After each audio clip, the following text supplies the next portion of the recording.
مشمده که او بی نماز است، گرچه دهنش زفاقه باز است. او قرض خدا نمی گذارد، از قرض تو نیز غم ندارد. حضرت میگوید اگر از گشنگی هلاک شود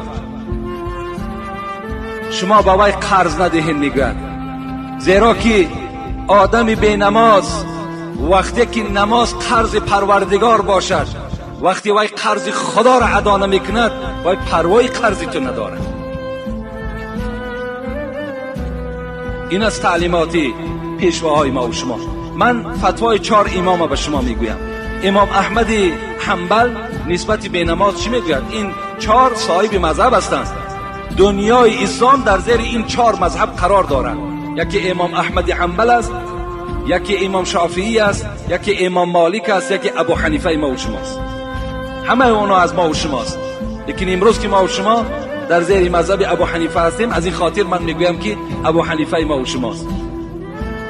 امام احمد حنبل میگوید کسی که بی نماز است وی کافر است. دلیلهاش انشاءالله من جمعه آینده به شما باز در باب بی نماز گپ میزنم از آیات های قرآن. و چه آیت؟ امام احمد حنبل این صاحب مذهب است، میلیون ها نفر در زیر مذهبش عالم ها و مولوی ها دارند. وی بی دلیل کافر نمیگوید، میگوید کافر است. امام مالک میگوید بی نماز کافر است. امام شافعی میگوید به زمیانی که بی نماز کافر است قتلش واجب است. این امام شافعی گفتند. این کتاب است، این نه کتاب حاجی میرزاست، نه کتاب یگان مولوی یگان داملای دیگه است. این کتاب خدا و پیغمبری خداست. این قول مجتهدان ما و شماست. امام ابو حنیفه چی گفتند؟ گفتند کسی بی نماز باشد وی زندانی کنید، زندان برین، در زندان 3 روز